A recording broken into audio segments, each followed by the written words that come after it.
Hello friends, मैं हूं काशिफ और आप देख रहे हैं चैनल काशिफ टेक्नो। आज हम बात करेंगे प्रोनाउन के बारे में, जिसे हिंदी में सर्वनाम कहते हैं।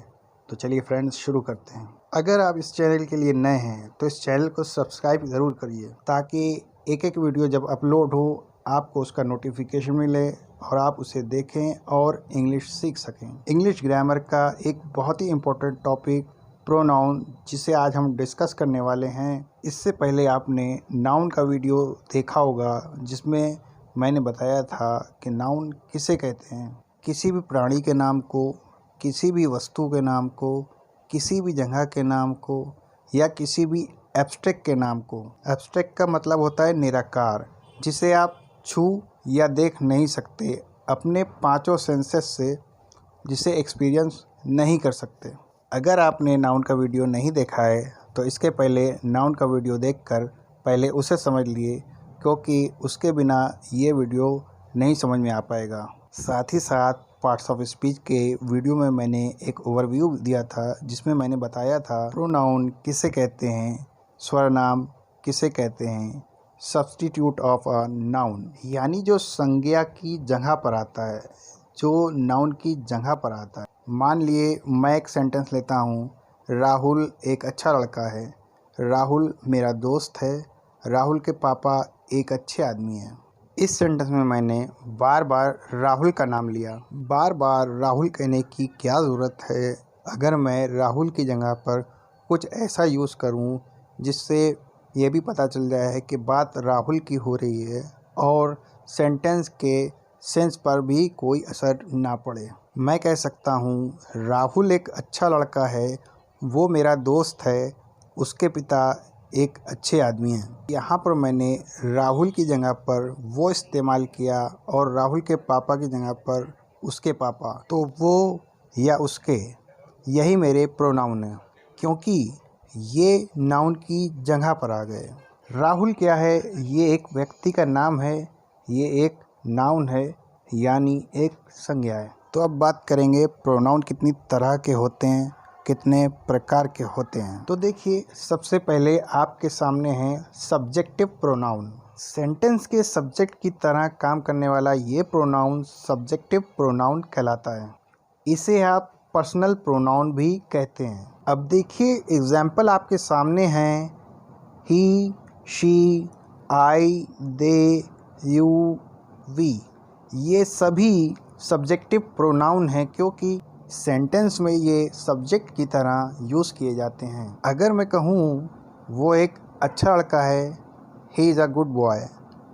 अगर मैं कहूँ वो एक अच्छी लड़की है, she is a good girl. हम अच्छे हैं, वी आर गुड।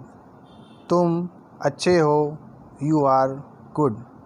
वे अच्छे हैं, दे आर गुड। दे एक से ज़्यादा हैं, तो मैं कहता हूँ दे आर गुड।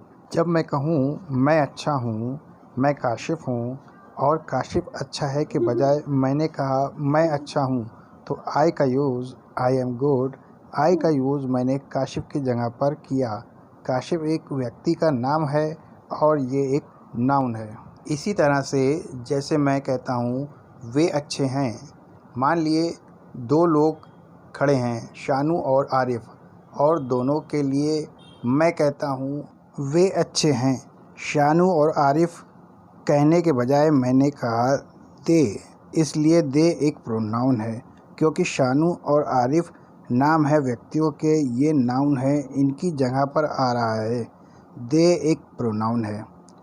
तो ये है सब्जेक्टिव प्रोनाउन। अब इसी तरह से बात करते हैं ऑब्जेक्टिव प्रोनाउन की। जिस तरह से सब्जेक्टिव प्रोनाउन किसी सेंटेंस के सब्जेक्ट में आता है, ठीक उसी तरह से ऑब्जेक्टिव प्रोनाउन किसी भी सेंटेंस के ऑब्जेक्ट में आता है। मान लिए मैं एक सेंटेंस कहूँ, शानू आपके साथ है। यहाँ पर सब्जेक्ट है शानू और ऑब्जेक्टिव पार्ट है आपके साथ, यानी आप यहाँ पर ऑब्जेक्टिव पार्ट में हो। तो जब आप एक ऑब्जेक्ट की तरह यहाँ पर हो, तो मैं आपके लिए ऑब्जेक्टिव प्रोनाउन यूज़ करूँगा यू। तो मैं कहता हूँ शानू इज़ विद यू। इसी तरह से अगर मैं कहूँ शानू उसके साथ है, तो उसके साथ अगर वो कोई लड़का है तो मैं कहूँगा शानू इज़ विद हिम। तो यहाँ पर ऑब्जेक्टिव प्रोनाउन का मैं यूज़ करूँगा। तो जब यहाँ सभी प्रोनाउन ऑब्जेक्ट में यूज़ होते हैं तो ये him, her, me, you, them, us में चेंज हो जाते हैं। मान लिए कि मैं कहूँ शानू मेरे साथ था, तो यहाँ पर मैं कहूँगा शानू वॉज किसके साथ था? मेरे साथ था। मैं क्या हूँ? Objective part. चूँकि मैं ऑब्जेक्ट पार्ट में हूँ इसलिए मैं आई नहीं हूँ बल्कि मैं हूँ मी। तो मैं कहूँगा शानू वॉज विद मी। तो इस तरह से ये सभी प्रोनाउन ऑब्जेक्ट में यूज़ किए जाते हैं। अब बात करते हैं हमारी तीसरी कैटेगरी और वो है पॉजेसिव प्रोनाउन। पॉजेसिव प्रोनाउन की दो कैटेगरीज़ हैं, कैटेगरी नंबर 1 और कैटेगरी नंबर 2। पॉजेसिव का मतलब क्या होता है? पॉजेसिव का मतलब होता है अधिकार। किसी चीज़ पर आप अपना अधिकार समझते हैं। आप कहते हैं ये मेरा है, ये तुम्हारा है, ये उसका है, ये उनका है। इस तरह मेरा, तुम्हारा, उसका, उनका, इसके लिए पॉजेसिव प्रोनाउन यूज़ किए जाते हैं। दोनों कैटेगरीज में थोड़ा फ़र्क है, ये बात आपके साथ मैं डिस्कस करूँगा। लेकिन उसके पहले अगर आप डेफिनेशन देखें, a possessive pronoun tells us who owns a particular thing, यानी कौन उस पर्टिकुलर थिंग का मालिक है, कौन है वो जिसका उस पर अधिकार है। तो अब देखिए, मान लिए मैं कहूँ ये मेरी किताब है, तो मेरी के लिए मैं आई नहीं कह सकता क्योंकि यहाँ सब्जेक्ट की तरह यूज़ नहीं हो रहा। मैं मी नहीं कह सकता क्योंकि यहाँ पर ऑब्जेक्ट की तरह यूज़ नहीं हो रहा है, डायरेक्ट ऑब्जेक्ट की तरह यहाँ पर पॉजेसिव केस है।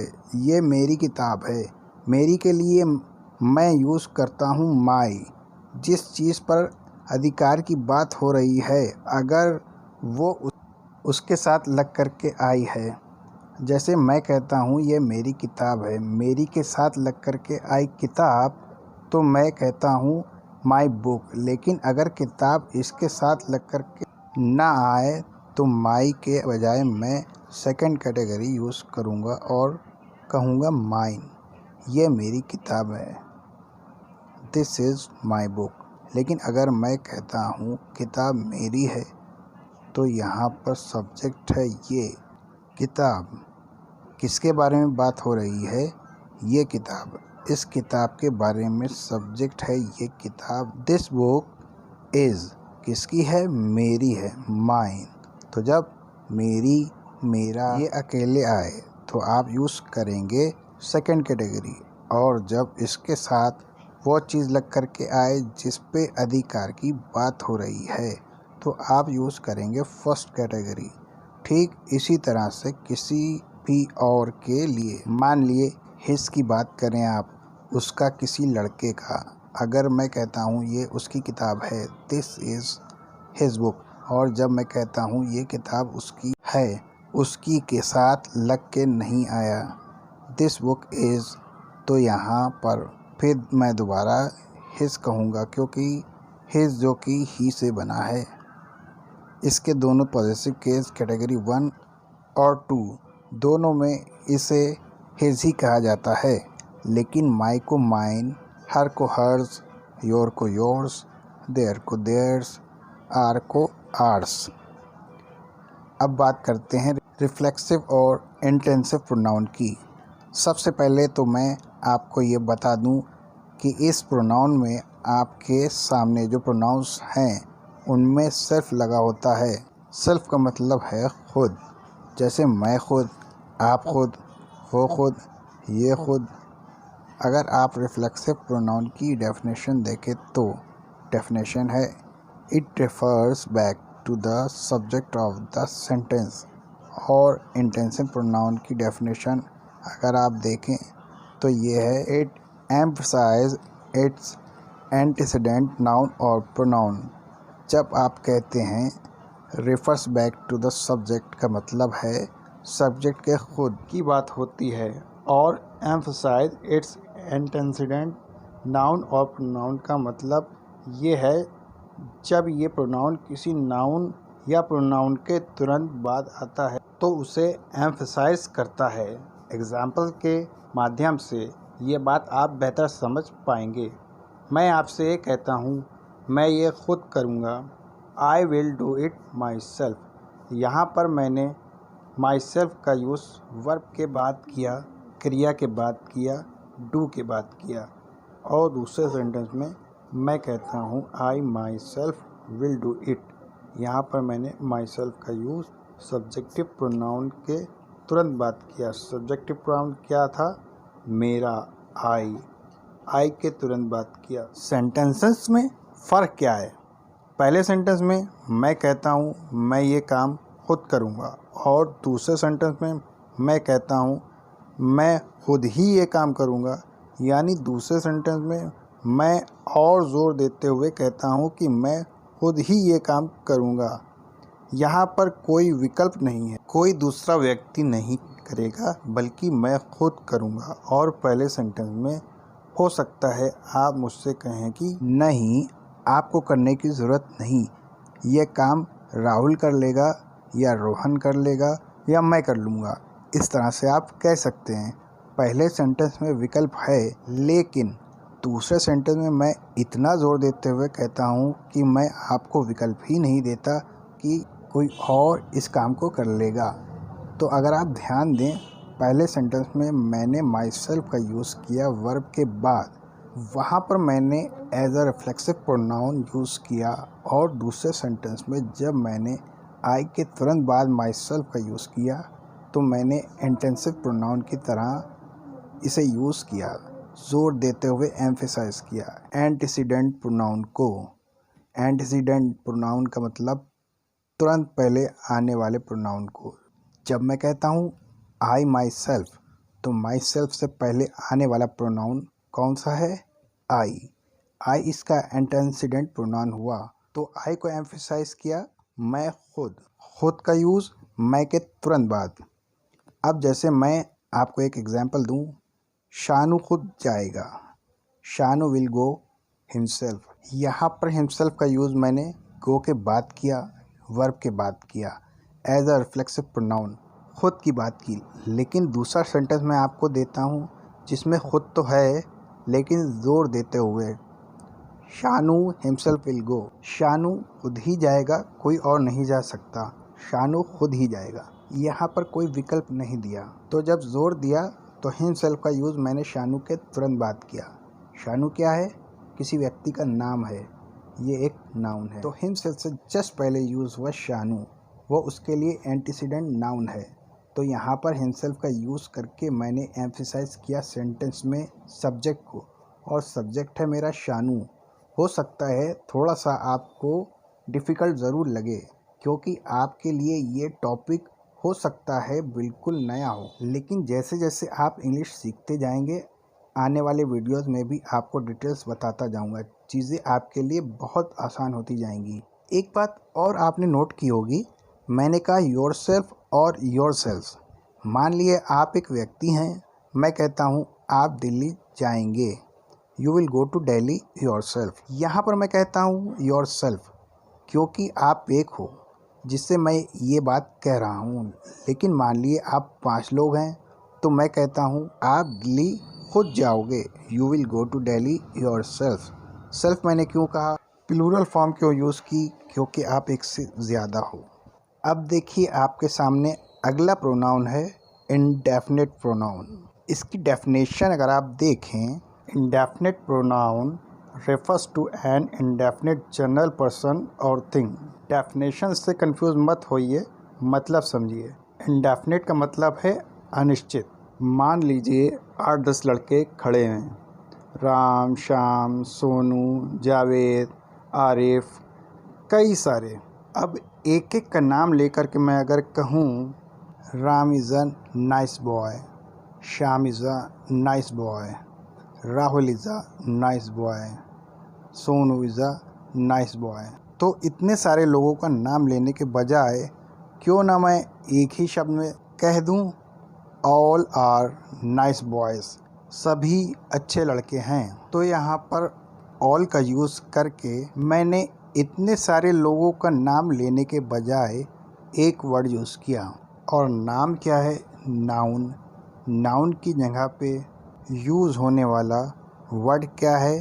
एक प्रोनाउन, जो कई लोगों के बारे में आपको एक वर्ड में बता देता है।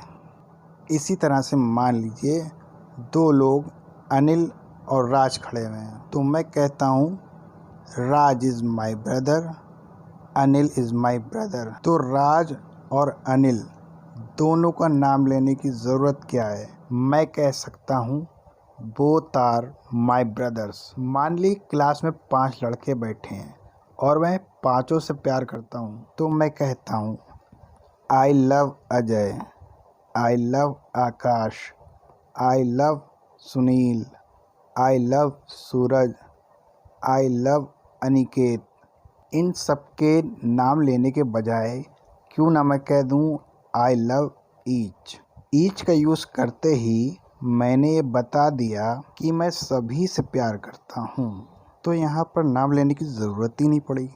तो उनके नाम है नाउन, और नाउन की जगह पर यूज़ होने वाला ये वर्ड ईच, ये है प्रोनाउन। तो ये सभी प्रोनाउंस आपके इंडेफिनिट प्रोनाउन की कैटेगरी में आते हैं। अब इसी तरह से देखिए अगले प्रोनाउन है demonstrative pronoun. Demonstrative pronoun points out a noun. Demonstrative pronoun जो होता है ये नाउन को पॉइंट्स आउट करता है। देखिए कैसे, मैं कहता हूँ this is a pen. Pen क्या है? ये एक कॉमन नाउन है। मैंने कहा ये एक पेन है, मैंने इसको पॉइंट आउट किया, दिस इज़ अ पेन। मैं कहता हूँ that is my friend. Friend क्या है? एक कॉमन नाउन है। वो मेरा दोस्त है, तो मैंने उसको पॉइंट आउट किया।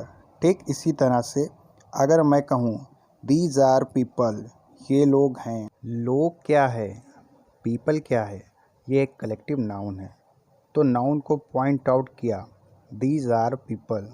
तो जब इन प्रोनाउन का यूज़ सब्जेक्ट में होता है तो ये डेमोन्स्ट्रेटिव प्रोनाउन की कैटेगरी में कहलाता है, क्योंकि ये किसी नाउन को पॉइंट आउट करता है। तो कोई भी सेंटेंस अगर आपके सामने आए जहाँ पर आप देखें दिस दैट दोस का यूज़ हो सब्जेक्ट में, तो आप समझ जाइए कि वो डेमोन्स्ट्रेटिव प्रोनाउन है। और दीज दोज दैट के बारे में एक सेपरेट वीडियो में मैंने आपको समझाया भी था। अगर आपने वो वीडियो नहीं देखा है तो उसे देखिए, आपका concept this that those these पर बिल्कुल क्लियर हो जाएगा। ठीक इसी तरह से अब हम बात करते हैं इंटेरोगेटिव प्रोनाउन की। यहाँ पर आपके सामने 5 इंटेरोगेटिव WH फैमिली के वर्ड्स हैं, what, which, who, whom, whose। अगर आप इंटेरोगेटिव प्रोनाउन की डेफिनेशन को देखें तो डेफिनेशन कहती है an interrogative pronoun is used to ask a question the answer of which is definitely to be a noun और अ प्रोनाउन। यानी इन प्रोनाउन का यूज़ एक क्वेश्चन पूछने के लिए किया जाता है जिसका आंसर हमेशा एक नाउन होगा या एक प्रोनाउन होगा। Example, what is your name. मान लिए मैं आपसे पूछूं व्हाट इज़ योर नेम, तो आप अपना नाम बताएंगे। आपका नाम यानी आपका जो आंसर है वो आपका नाम है, और आपका नाम क्या है? आपका नाम एक नाउन है। जो किसी भी व्यक्ति का नाम एक नाउन होता है। इसी तरह से मान लिए मेरे सामने 5 पेन रखे हैं और मैं आपसे पूछूं व्हाट इज़ योर पेन, और आप आंसर करें दिस या आप आंसर करें दैट। तो दिस या दैट क्या है? आपका आंसर क्या है? आपका आंसर है दिस या दैट, और वो दिस और दैट डेमॉन्स्ट्रेटिव प्रोनाउन है। तो देखिए आपका आंसर इस बार क्या था? एक प्रोनाउन था। तो व्हाट वाले क्वेश्चन में आपका आंसर था एक नाउन, और यहाँ पर आंसर था आपका प्रोनाउन। अब देखिए अगला एग्जाम्पल लेते हैं, हु। मैं कहता हूँ हु आर यू, तो आप अपना नाम बताते हैं। आप कहते हैं आई एम जावेद, तो आपने नाम बताया जावेद। जावेद क्या है? एक नाम है, ये एक व्यक्ति का नाम है, ये एक नाउन है। तो आंसर आपका क्या था? नाउन था। मान लिए मैं आपसे पूछूं हु आर यू, तो आप ये भी कह सकते हैं आई एम योर फ्रेंड। ये जो वर्ड है फ्रेंड, देखिए आपका आंसर है योर फ्रेंड। फ्रेंड जो है ये क्या है? ये एक कॉमन नाउन है। चूँकि यहाँ पर आंसर आपका फिर से एक नाउन है, तो ये वर्ड हु ये एक इंटेरोगेटिव प्रोनाउन की कैटेगरी में आता है। मान लिए इसी तरह से मैं आपसे पूछूं whom डू यू लव, आप किसे प्यार करते हो, और आप कहें रानी, तो रानी जो आपने नाम लिया ये एक नाउन है, इसका आंसर आ गया। ठीक इसी तरह से whose, मैं आपसे पूछूं whose पेन इज़ दिस, ये पेन किसका है, और आप कहें सचिन का, तो सचिन क्या है? ये भी एक नाम है, ये एक नाउन है। तो ये है टाइप्स ऑफ प्रोनाउन। हो सकता है आपको ये टॉपिक डिफ़िकल्ट लगे, मैं समझ सकता हूँ। जब मैं शुरुआती दौर में इंग्लिश सीख रहा था, उस वक्त ये टॉपिक मुझे भी डिफ़िकल्ट लगा था। कई बार मैं पहचान नहीं पाता था कि किसी सेंटेंस में कौन सा प्रोनाउन यूज़ किया गया है। लेकिन मान लिए मैं आपको एक सेंटेंस दूँ, मैं कहूँ ही इज़ योर फ्रेंड, मैं कहता हूँ he is your friend, subject है ही कैसा प्रोनाउन है? सब्जेक्ट में यूज़ हुआ है तो सब्जेक्टिव प्रोनाउन। फिर मैं कहता हूँ he is your friend, your तुम्हारा दोस्त, योर क्या है? ये एक पॉजेसिव प्रोनाउन है, फर्स्ट कैटेगरी में तुम्हारा। मान लिए मैं आपसे कहूँ दिस इज़ माई बुक, तो यहाँ पर दिस क्या है? दिस एक डेमोन्स्ट्रेटिव प्रोनाउन है, और मैं कहता हूँ माई क्या है? ये एक पॉजेसिव प्रोनाउन है। तो इस तरह से किसी भी सेंटेंस में आप देखकर बता सकते हैं कि यहाँ पर प्रोनाउन कौन सी कैटेगरी का यूज़ किया गया है।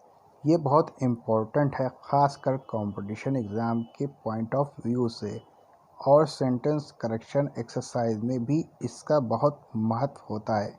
मुझे उम्मीद है ये वीडियो आपको पसंद आया होगा। फिर भी हो सकता है अभी भी कोई डाउट हो, बार बार इस वीडियो को देखिए ताकि इस कंसेप्ट को आप बारीकी से समझ पाएँ। फिर भी आपका कोई सवाल हो तो बेझिझक मुझे कमेंट करके बताएं, मैं उसका जवाब दूंगा। और मेरा ये मकसद है कि मैं आपको जो भी कंसेप्ट बताऊं, उस कंसेप्ट में आपकी पकड़ मजबूत हो ताकि आप इंग्लिश सीखें। जब आपका बेस मजबूत होगा तो बिल्डिंग भी मजबूत बनेगी। उसी तरह से ग्रामर को मजबूत करेंगे तो फिर आपकी इंग्लिश भी मजबूत बनेगी। तो मिलते हैं नए वीडियो में। इसी तरह से मेरा चैनल देखते रहिए। धन्यवाद।